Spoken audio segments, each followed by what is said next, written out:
नमस्कार मित्रों, मैं महाराज कुमार गुप्ता दक्ष स्टडी परिवार में आपको स्वागत करते हैं। बिहार शिक्षक भर्ती परीक्षा 2.0 टीजीटी पीजीटी माध्यमिक उच्च माध्यमिक क्लास 9 से लेकर के 12th तक के लिए संगीत का मॉक टेस्ट 2 नंबर लाया गया है। इसमें कुल प्रश्नों की संख्या आपको 80 है। कुल प्रश्नों की संख्या कितना है? 80 है। सभी के सभी वैसे ही प्रश्न तैयार किए गए हैं जैसे एग्जाम में पूछे जाते हैं। सभी प्रश्न आपके एग्जाम के मद्देनजर रखते बच्चों तैयार किया गया है। प्रतिदिन रात्रि 8 बजे मॉक टेस्ट स्टार्ट किए जाएंगे, अतः आप अवश्य जुड़ें और कमेंट्स में जरूर बताएं कि आपका आंसर कितना सही हुआ। कल का जो टेस्ट हुआ था उसमें बहुत सारे लड़कन 65 प्लस नंबर लाए हैं, तो 80 नंबर में 65 प्लस नंबर यदि आपका म्यूजिक में आ रहा है सिर्फ ओनली फॉर म्यूजिक से, तो बहुत बड़ा खुशी की बात है। जैसे सभी बच्चे कमेंट्स कर करके बताया, वैसे आप भी कमेंट्स करके बताइए कि आपका आंसर कितना सही हुआ। अतः बिना समय गवाए हुए आज के प्रथम प्रश्न पर बच्चों बारीकी से ध्यान दीजिए। अति प्राचीन लय वाद्य कौन सा है? बहुत ही महत्वपूर्ण प्रश्न बच्चों, बारीकी से ध्यान दीजिए। दक्षिण भारत में अति प्राचीन लय वाद्य कौन सा है? त्रिपुक्ष, मृदंग, घटम, तानपुरा। तो बताइए बच्चों इसका आंसर क्या होगा? तो इसका आंसर आपको हो जाएगा सी नंबर। ठीक है, प्रत्येक क्वेश्चन का आप कमेंट्स में आंसर जरूर दीजिए ताकि आपको 100% बच्चों याद हो जाए। ठीक है, और अपना स्कोरिंग लास्ट में ये भी बताइए कि आपका कितना नंबर आया। एल सुब्रमण्यम क्या बजाते थे? एल सुब्रमण्यम क्या बजाते थे? वायलिन, सितार, वीणा और तबला। ठीक है, वायलिन, सितार, वीणा और तबला। तो बच्चों इसका आंसर कमेंट्स में फटाफट बताइए क्या इसका आंसर होगा। एल सुब्रमण्यम क्या बजाते हैं? तो वायलिन बजाते हैं। क्या बजाते हैं? वायलिन। नेक्स्ट प्रश्न मित्रों, विल्लुपट्टू कहाँ का लोक संगीत है? विल्लुपट्टू कहाँ का लोक संगीत है? उत्तर भारत का, दक्षिण भारत का, चीन का और मिस्र का। बच्चों एक चीज आपको बता देते हैं कि चीन और मिस्र कोई काम का ऑप्शन नहीं है, या तो उत्तर भारत होगा या तो दक्षिण भारत होगा। तो बताइए इसका आंसर क्या होगा? इसका आंसर हो जाएगा बच्चों दक्षिण भारत। क्या हो जाएगा? साउथ इंडियन का विल्लुपट्टू कहाँ का लोक संगीत है? तो दक्षिण भारत का, साउथ इंडियन का है। अगला प्रश्न पर मित्रों बारीकी से ध्यान दीजिए कि नंदी मेलम क्या है? बहुत ही महत्वपूर्ण प्रश्न आपका है एग्जाम के लिए कि नयनदी मेलम क्या है? वृंदवाद है, कुतुब है, वाद है, या इनमें से कोई नहीं। तो इसका आंसर बच्चों आपका हो जाएगा एप्पल। एप्पल कहने का मतलब है कि वृंदवाद है। देखिए हमको आंसर बताने से पहले आप कमेंट्स में आंसर दिया कीजिए ताकि आपका स्कोरिंग पता चलेगा कि कितना नंबर आपका आ रहा है। नेक्स्ट प्रश्न मित्रों कि ग्रंथकारों ने मूर्छनाओं के कितने प्रकार का वर्णन किया है? ग्रंथकारों ने मूर्छनाओं के कितने प्रकार का वर्णन किया है? ए में आपका जो है 6 है, बी में आपका 3 है, सी में 4 है, डी में 5 है। अर्थात बच्चों कितना? 4। 4 कहने का मतलब है कि सी नंबर। ग्रंथकारों ने कितनी मूर्छनाओं का वर्णन किया है? तो 4 नंबर। ठीक है, 4 है। ठीक है, अगला प्रश्न मित्रों आपका मध्यम ग्राम का दैवत कितनी श्रुतियों का होता है? बहुत ही महत्वपूर्ण प्रश्न आपका है। इसी तरीका के प्रश्न फंसने का चांस सबसे ज्यादा है। मध्यम ग्राम का दैवत कितनी श्रुतियों का होता है? 3, 4, 5, 2। बताइए बच्चों इसका आंसर क्या होगा? इसका आंसर हो जाएगा 4, मतलब बॉल। ठीक है, मध्यम ग्राम का दैवत कितनी श्रुतियों का होता है? तो 4 होता है। अगला प्रश्न मित्रों षडज ग्राम के पंचम स्वर की कितनी श्रुतियां होती है? बताइए, बहुत ही महत्वपूर्ण प्रश्न आपका है। षडज ग्राम के पंचम स्वर की कितनी श्रुतियां होती है? तो बच्चों इसका आंसर है 4, 3, 5 और 2। बताइए क्या आंसर होगा? कमेंट्स में फटाफट आप आंसर दे दिया कीजिए। 4 होगा। षडज ग्राम के पंचम स्वर की कितनी श्रुतियां होती है? तो 4 होती है। अगला प्रश्न है कि मध्यम ग्राम के पंचम स्वर कितनी श्रुतियां होती है? मध्यम ग्राम के पंचम स्वर की कितनी श्रुतियां होती है? 4, 5, 6, 3। बताइए बच्चों क्या आंसर होगा? लगातार आप सभी प्रश्नों का आंसर दिया कीजिए। तो इसका आंसर हो जाएगा 4, मतलब एप्पल। क्या हो जाएगा? एप्पल। नेक्स्ट प्रश्न मित्रों मध्यम ग्राम का पंचम स्वर कौन सी श्रुति पर व्यवस्थापित है? अति महत्वपूर्ण प्रश्न आपके एग्जाम के लिए है। मध्यम ग्राम का पंचम स्वर कौन सी श्रुति पर व्यवस्थापित है? 12, 17, 16, 10। तो बताइए बच्चों इसका आंसर क्या होगा? इसका आंसर हो जाएगा 16। और श्रृंगार कितने होते हैं? तो 16 होते हैं। संस्कार कितने होते हैं? तो 16 होते हैं। मतलब इसका आंसर बच्चों क्या है? C number. ठीक है, अगला प्रश्न पे बच्चों ध्यान दीजिएगा। सवारी ताल में ताली खाली की संख्या है, मतलब सवारी ताल में कितनी ताली होता है और कितनी खाली होती है? तो बच्चों इसका आंसर आप कमेंट्स में बताइए। तो इसका आंसर है बॉल। बॉल कहने का मतलब है कि 3 ताली और 1 खाली। ठीक है, 3 ताली और 1 खाली। अगला प्रश्न बच्चों, मत कोकिला एक प्राचीन है। मत कोकिला एक प्राचीन है, क्या है? वेणु है कि बीना है कि ख्याल होगा? ख्याल है कि ढोल है? तो बताइए बच्चों इसका आंसर क्या होगा? ठीक है, तो इसका आंसर हो जाएगा बीना। ठीक है, मत कोकिला प्रकार का क्या है? तो बीना है, मतलब बी नंबर। अगला प्रश्न है, शुद्धा, भिन्ना, गौड़ी, बेसुरा और साधारणी किसके भेद हैं? किसके भेद हैं? राग का कि ध्रुपद का कि जाति का या श्रुति का? तो बच्चों इसका आंसर हो जाएगा आपको जाति का। किसके हैं भेद? जाति का। शुद्धा क्या है? तो जाति है। भिन्न क्या है? भिन्ना क्या है? तो जाति है। गौड़ी क्या है? तो जाति है। बेसुरा क्या है? तो जाति है। और साधारणी क्या है? तो जाति है। मतलब टोटल 5। अगला प्रश्न है आपका, मतंग ने पूर्व जातियों के कितने भेद प्रचलित थे? मतंग से पूर्व जातियों के कितने भेद प्रचलित हैं? 7, 2, 5, 9। बताइए बच्चों इसका आंसर क्या होगा? कमेंट्स में फटाफट आप आंसर दिया कीजिए, इससे आपको पता चलेगा कि आपका कितना स्कोरिंग सही है। तो इसका आंसर हो जाएगा 5, मतलब सी नंबर। ठीक है, अगला प्रश्न है बच्चों आपका कि सर्वप्रथम संगीत के साहित्य में राग शब्द का प्रयोग किस विद्वान द्वारा किया गया? सर्वप्रथम संगीत के साहित्य में राग शब्द का प्रयोग किस विद्वान द्वारा किया गया? भरत साहब द्वारा, मतंग, लोचन या दत्तिल साहब? तो बच्चों इसका आंसर आपको हो जाएगा मतंग ऋषि, मतंग साहब। ठीक है, अगला प्रश्न पर ध्यान दीजिएगा कि भारत का काल कब माना जाता है? भारत का काल कब माना जाता है? 5वीं शताब्दी, 4वीं शताब्दी, 10वीं शताब्दी, 3री शताब्दी?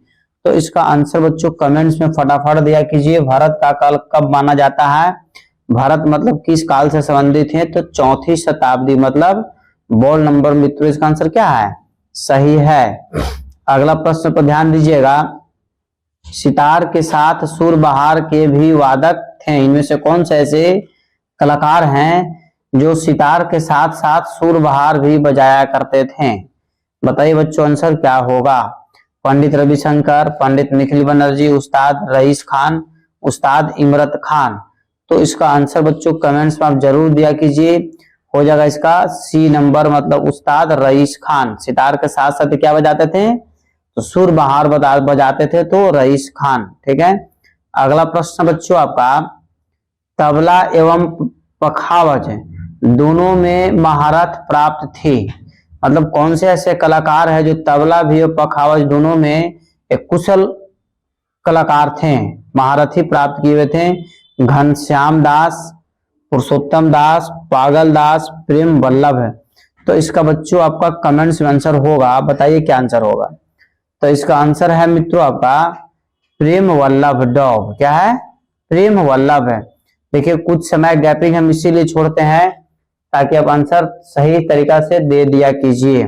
अगला प्रश्न मित्रों, उतन खां किस विद्या के लिए प्रसिद्ध है? उतन खां किस विद्या के लिए प्रसिद्ध है? तबला, पखावज, ढोलक या नगाड़ा? मतलब नगाड़ा से ज्यादा समझिए, तबला, पखावज, ढोलक या नगाड़ा? या तो इसका आंसर बच्चों आपका हो जाएगा एप्पल। एप्पल कहने का मतलब है कि तबला। उतन खां किस वाद्य के लिए प्रसिद्ध है? तो तबला वादक हैं। अगला प्रश्न पर मित्रों ध्यान दीजिएगा कि origin and function of music नामक निबंध किसने लिखा है? बहुत ही महत्वपूर्ण प्रश्न बच्चों कि origin and function of music नामक निबंध किसने लिखा है? Sir William Jones, Edmund Spenser, Herbert Spencer या एडवर्ड थॉमसन। तो बच्चों इसका आंसर अब कमेंट से फटाफट दिया कीजिए। इसका आंसर हो जाएगा सी नंबर, मतलब हर्बर्ट स्पेंसर। अगला प्रश्न है कि ललित कलाओं की संख्या है, ललित कलाओं की संख्या है 7, 5, 9, 2। ललित कलाओं की संख्या कितनी है? तो बच्चों इसका आंसर हो जाएगा आपको 5। कितनी है? 5 कहने का मतलब है कि बी नंबर। ललित कलाओं की संख्या कितनी है? तो 5 है। प्रत्येक क्वेश्चन को बच्चों स्कोरिंग कीजिए और लास्ट में जरूर बताइए कि आपका आंसर कितना सही हुआ। सौंदर्य शास्त्र के अनुसार कला का प्रधान गुण है, सौंदर्य शास्त्र के अनुसार कला का प्रधान गुण है स्वर, रस, भाव या सौंदर्य। तो बच्चों इसका आंसर क्या होगा बताइए फटाफट। अब कमेंट्स में आंसर दिया कीजिए। इसका हो जाएगा रस, हो जाएगा बॉल।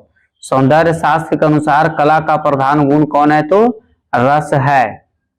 अगला प्रश्न आपका है कि आनंद का आधार डॉट डॉट डॉट है। आनंद का आधार है कला से कि संगीत से कि मूर्ति से कि सौंदर्य से? बताइए आनंद का आधार मतलब बेस क्या है? तो बच्चों इसका आंसर हो जाएगा आपको सौंदर्य से। ठीक है, किसी भी वस्तु को उसकी सुंदरता देखने से हमको आनंद की अनुभूति होती है। किसी भी वस्तु या व्यक्ति की सुंदरता देखने से हमको किसकी अनुभूति होती है? आनंद की। इसलिए आनंद का मुख्य आधार क्या हो गया? सौंदर्य हो गया। अगला प्रश्न बच्चों कि कला रूप है तो सौंदर्य उसका डॉट डॉट डॉट क्या है? मतलब कला रूप है तो सौंदर्य क्या है? संगीत है, स्वर है, प्राण है या श्रुति है?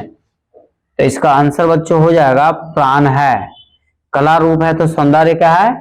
प्राण है। नेक्स्ट प्रश्न बच्चों आपका कि पाश्चात्य विद्वानों ने सौंदर्य बोध को एस्थेटिक्स सेंस कहा है, उसे भारतीय चिंतकों ने कहा है।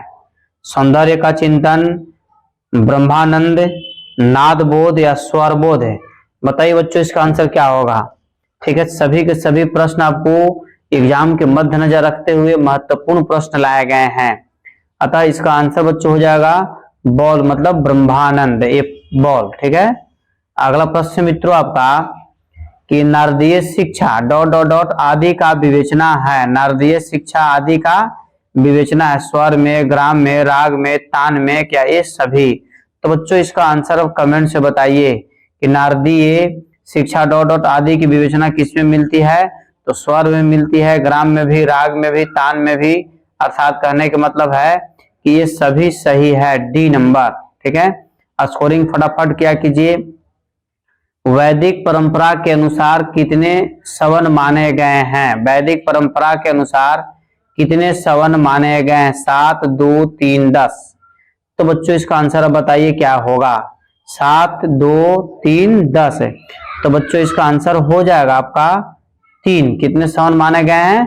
3। मतलब वैदिक परंपरा के अनुसार कितने सवन माने गए हैं? तो 3 माने गए हैं।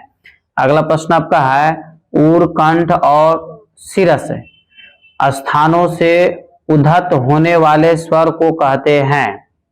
सवन कहते हैं, गायन, मध्यस्थ या ये सभी? तो बच्चों कमेंट्स में इसका आंसर दीजिए कि क्या होगा, क्योंकि आपका स्कोरिंग ही एग्जाम में काम आएगा और आपके एग्जाम के मद्देनजर रखते हुए ही इस तरीका के प्रश्न लाए गए हैं।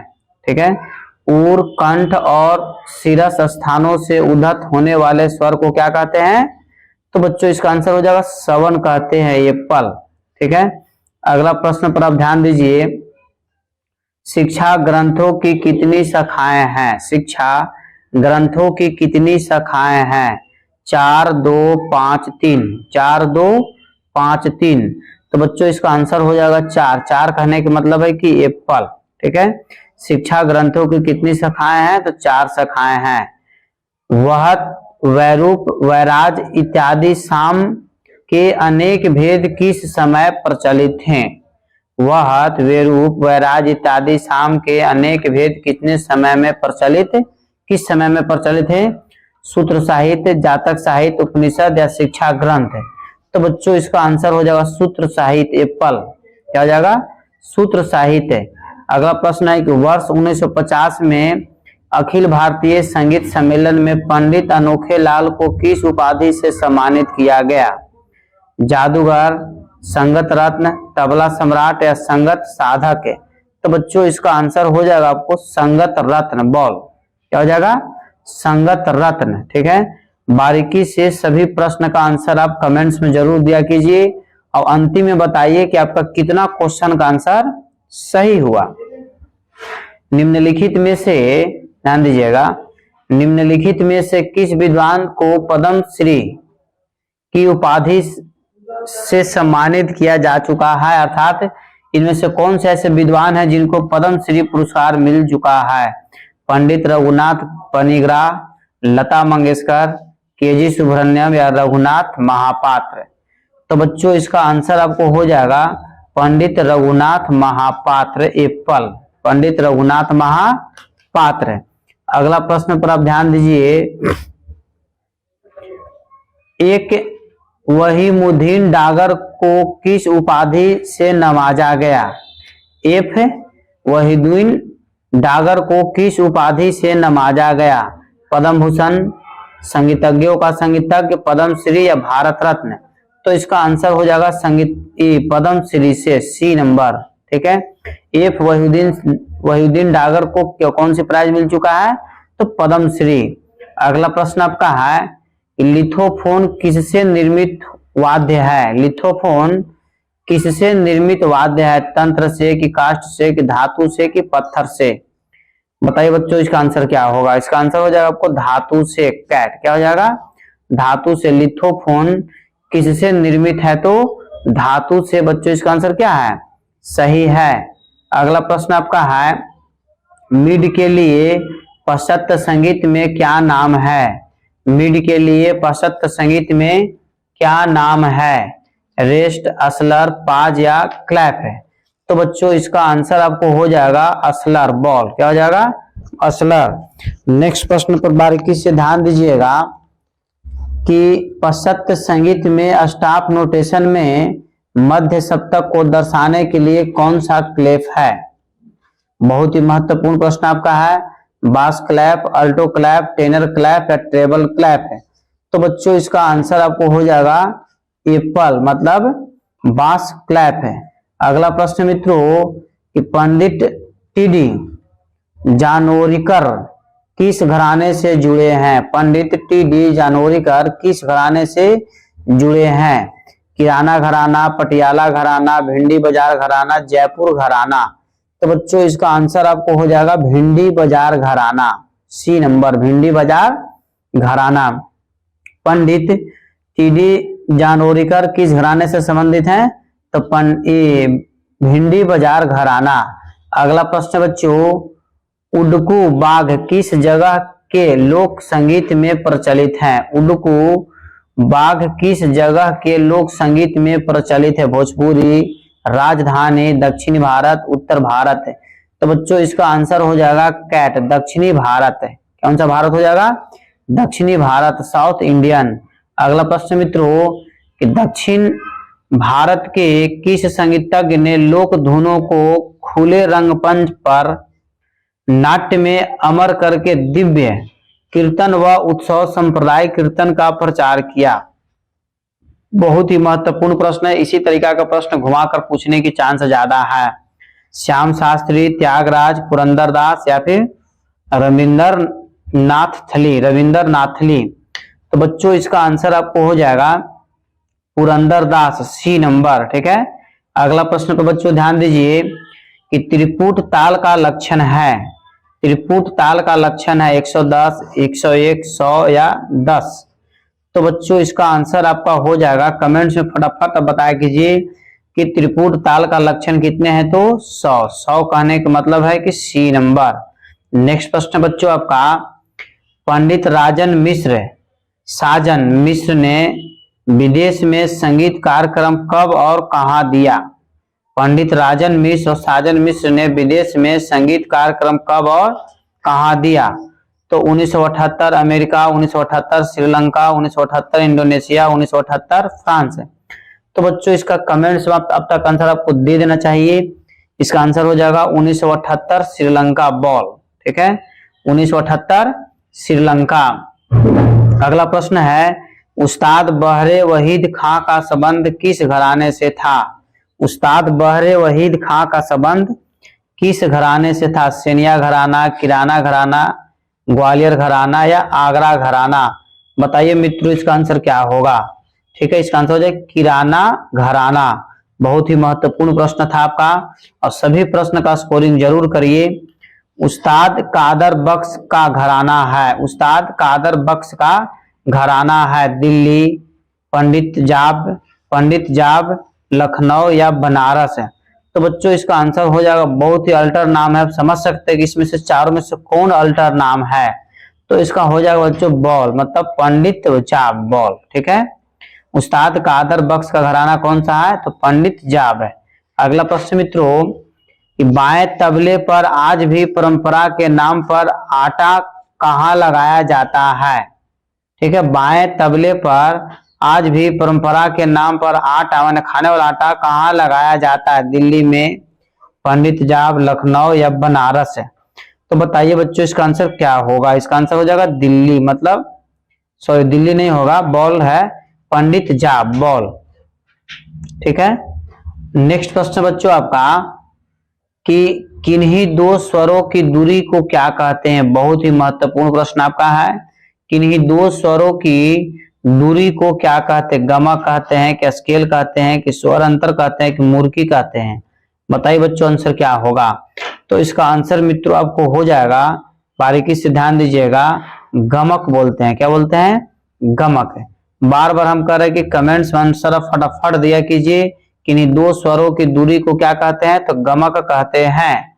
अगला प्रश्न बच्चों, इस संस्कृत ग्रंथों में अप्राप्त गमक का नाम बताइए। संस्कृत ग्रंथों में अप्राप्त गमक का नाम बताइए। कन, मूर्खी, तिरीप या स्फुरित? तो बच्चों इसका आंसर अब कमेंट्स में जब तक दे दिया कीजिए, हो जाएगा मूर्खी। क्या हो जाएगा? मूर्खी मतलब बॉल। नेक्स्ट प्रश्न बच्चों आपका, कि गौड़ी गीति को ठुमरी नाम किस काल में प्राप्त हुआ? गौड़ी गीति को ठुमरी नाम किस काल में प्राप्त हुआ? मतंग काल में, आधुनिक काल में, मुगल काल में, इनमें से कोई नहीं? तो बच्चों इसका आंसर अब बताइए कमेंट्स में क्या होगा। इसका आंसर आपको हो जाएगा मतंग काल में। एप्पल क्या हो जाएगा? मतंग काल। सारंग देव की शुद्ध नाम गीति के किस गायन शैली का जन्म हुआ? सारंग देव की शुद्ध नाम गीति से किस गायन शैली का जन्म हुआ? धमार, ठुमरी, ध्रुपद या टप्पा? तो टप्पा और ठुमरी तो होगा नहीं, जब भी होगा तो धमार या ध्रुपद होगा। तो बताइए बच्चों इसका आंसर क्या होगा। ठीक है, तो इसका आंसर टप्पा ही सही है, डी। ठीक है, इसी तरीके से आपको माइंड में बार बार कंफ्यूज पैदा होगा कि ये नहीं होगा तो वो नहीं होगा, तो बारीकी से आपको ध्यान देना है कि सारंग देव की शुद्ध नाम गीति से किस गायन शैली का जन्म हुआ? तो टप्पा का ही क्या हुआ है? जन्म हुआ है। तो अगला प्रश्न बच्चों आपका है कि गोपुछ किसका प्रकार है? गोपुछ किसका प्रकार है? ठीक है, प्रबल का, अनु का, आलापन का या यति का? तो बताइए मित्रों इसका आंसर क्या होगा। फटाफट आप कमेंट्स में आंसर दिया कीजिए। तो इसका बच्चों शुद्ध आंसर हो जाएगा आलाप, ना नहीं होगा, आलाप का मतलब सी, अ, ला और प। ठीक है, गोपुछ किसका प्रकार है? तो आलाप का है। अगला प्रश्न आपका है, प्राचीन तमिल संगीत का शुद्ध सरगम। प्राचीन तमिल संगीत का शुद्ध सरगम इनमें से कौन है? ठीक है, कनकांगी, माया मालव गौला, सी में आपका है हरिकाम भोजी और डी में आपका है धीर शंकराभरणम। तो बच्चों 50 का आपको आंसर हो जाएगा धीर शंकराभरणम, डी नंबर। ठीक है, थोड़ा सा ऑप्शन भी इसका बहुत ही क्रिटिकल था, इसलिए इसको बारीकी से बच्चों याद कर लीजिएगा कि प्राचीन तमिल संगीत का शुद्ध सरगम क्या है? तो धीर शंकराभरणम। अगला प्रश्न बच्चों आपका, क्रम अनुसार लिखिए। मतलब क्रम अनुसार लिखिए, मतलब कौन सा ऐसा इसमें से ऑप्शन है जो क्रम अनुसार सही सजाया गया है? इसका बच्चों कुछ समय दे रहे हैं आपको, कमेंट्स में तत्काल आंसर लिखकर सोच समझ कर इसको बनाइए कि क्रम अनुसार लिखिए। तो बच्चों इसका आंसर आपको हो जाएगा श्री, भू, वो और म, मतलब एप्पल। अगला प्रश्न बच्चों ध्यान दीजिएगा, अरुदी को कहा जाता है, अरुदी को मतलब क्या कहा जाता है, एडुप्पू, पदगर्भम, अतीत या अनागत। तो बच्चों बताइए इसका आंसर क्या होगा।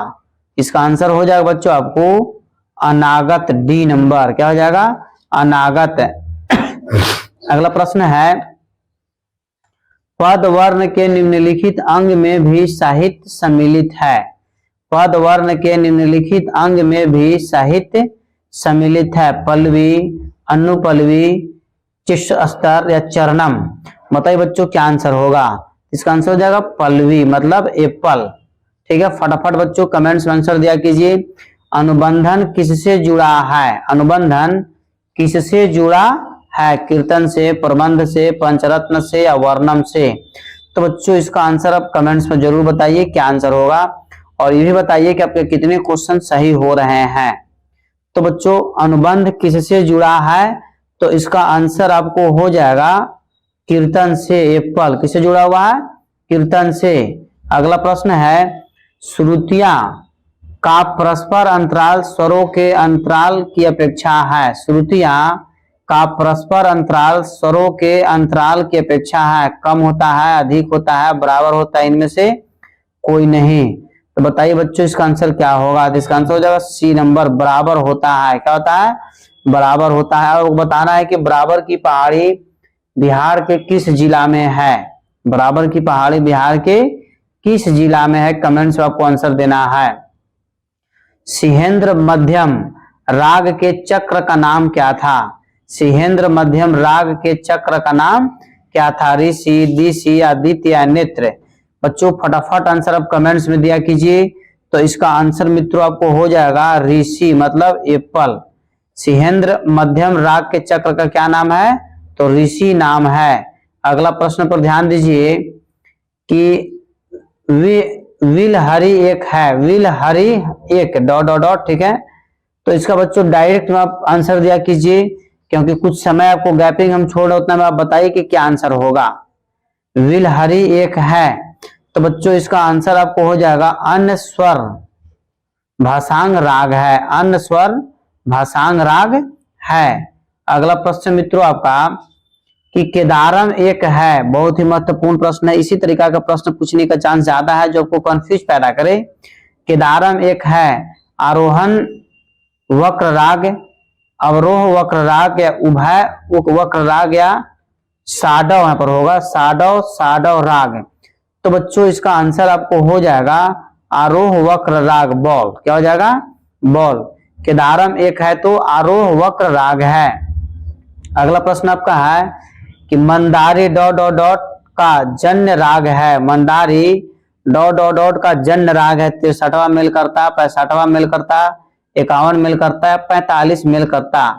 तो बताइए बच्चों इसका आंसर क्या होगा। इसका आंसर हो जाएगा सी नंबर, मतलब 51 मेल करता। अगला प्रश्न बच्चों आपका कि धीतरान का रा, धीतरान का रा किस उंगली से बजता है। धीतरान का रा किस उंगली से बजता है, तर्जनी से, मध्यमा से, अनामिका से या कनिष्ठा से। तो इसका आंसर बच्चों कमेंट्स में फटाफट दीजिए। इसका आंसर हो जाएगा डी, डी कहने का मतलब है कि कनिष्का से। अगला प्रश्न आपका है कि जल तरंग एक है, मतलब जल तरंग कैसा वाद्य है, तत्वाद है कि अवनद्धवाद है कि घनवाद है कि सुशीलवाद है। बच्चों इसका कमेंट्स में आप जरूर आंसर दीजिए कि जल तरंग एक है।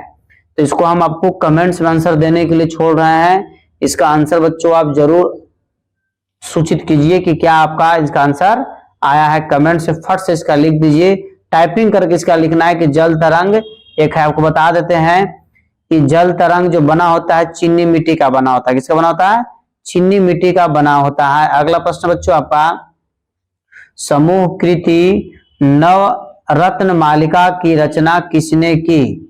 समूह कृति नवरत्ना मालिका की रचना किसने की, त्यागराज, मुथुस्वामी दीक्षितार, श्याम शास्त्री या बीना कुपैयर।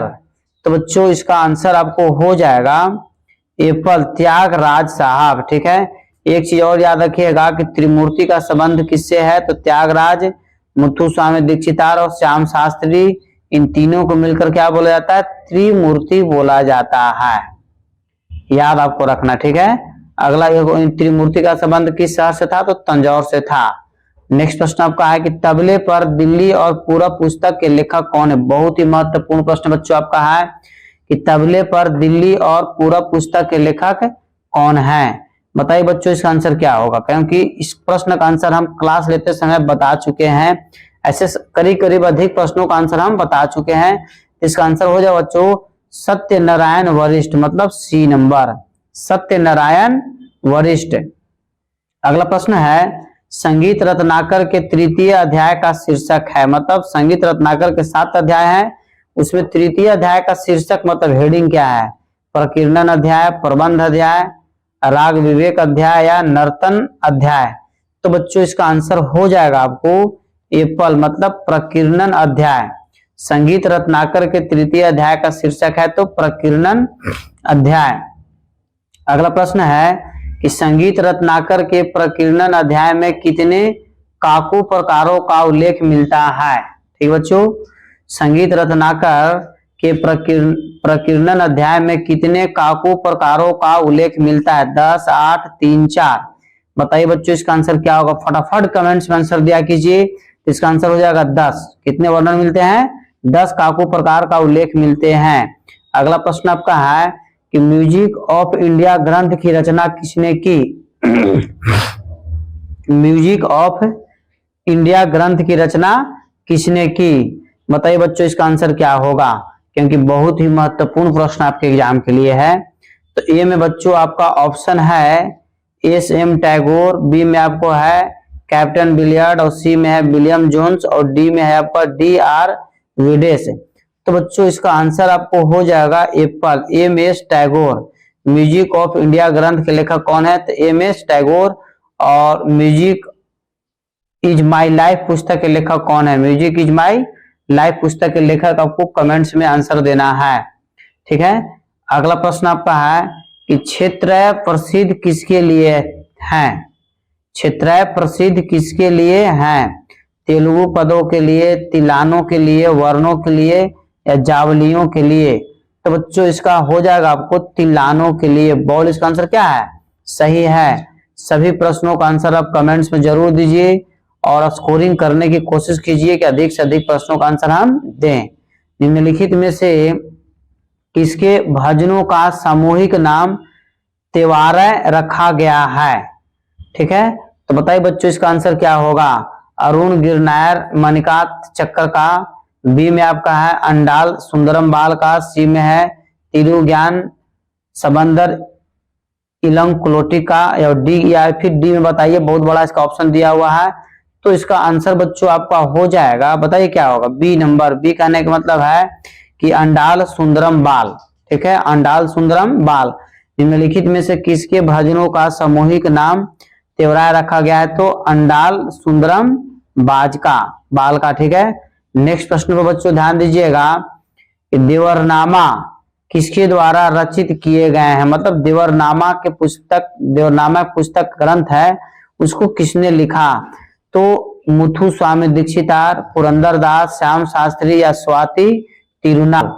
तो बच्चों इसका आंसर आपको हो जाएगा मुथुस्वामी दीक्षितार, एप्पल। क्या हो जाएगा, देवरनामा पुस्तक के लेखक कौन है, तो मुथुस्वामी दीक्षितार। अगला प्रश्न बच्चों आपका है मेवाड़ और श्रीनाथ जी के मंदिर में शास्त्रीय गायन प्रस्तुत करने का सम्मान किसे मिला है, पंडित भीमसेन जोशी, पंडित जसराज, पंडित वकारनाथ ठाकुर या डी में है पंडित रसिक लाल अंधरिया। तो बताइए बच्चों इसका आंसर क्या होगा। बहुत ही महत्वपूर्ण प्रश्न आपके एग्जाम के लिए है और जो इसका आंसर जो व्यक्ति हैं वो बहुत ही हाईलाइटेड व्यक्ति हैं। ठीक है, तो इसका आंसर हो जाएगा पंडित भीमसेन जोशी, एप्पल। क्या हो जाएगा, पंडित भीमसेन जोशी। मेवाड़ और श्रीनाथ जी के मंदिर में शास्त्रीय गायन प्रस्तुत करने का सम्मान किसे मिला, तो पंडित भीमसेन जोशी का। अगला प्रश्न आपका है कि कव्वाली के पिता किसे कहा जाता है, बताइए क्या आंसर होगा। इसका आंसर आपको देना अति आवश्यक है कि कव्वाली के पिता किसे कहा जाता है, मियां तानसेन, अमीर खुसरो, सदारंग या अदारंग। तो बच्चों इसका आंसर आपको हो जाएगा अमीर खुसरो साहब। कव्वाली का जनक कौन है? तो अमीर खुसरो साहब है। अगला प्रश्न आपका है, रस सिद्धांत का संबंध किससे है?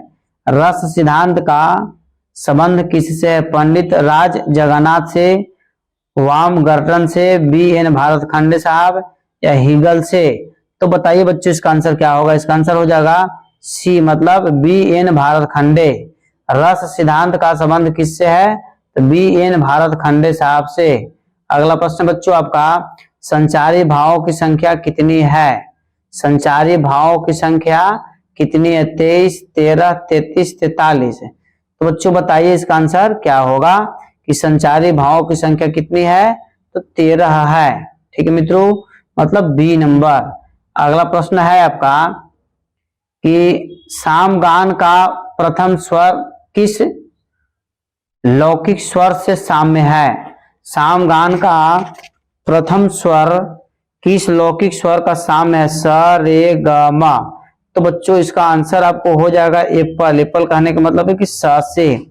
अगला प्रश्न मित्रों, इंदिरा कला संगीत विश्वविद्यालय के प्रथम कुलपति कौन है?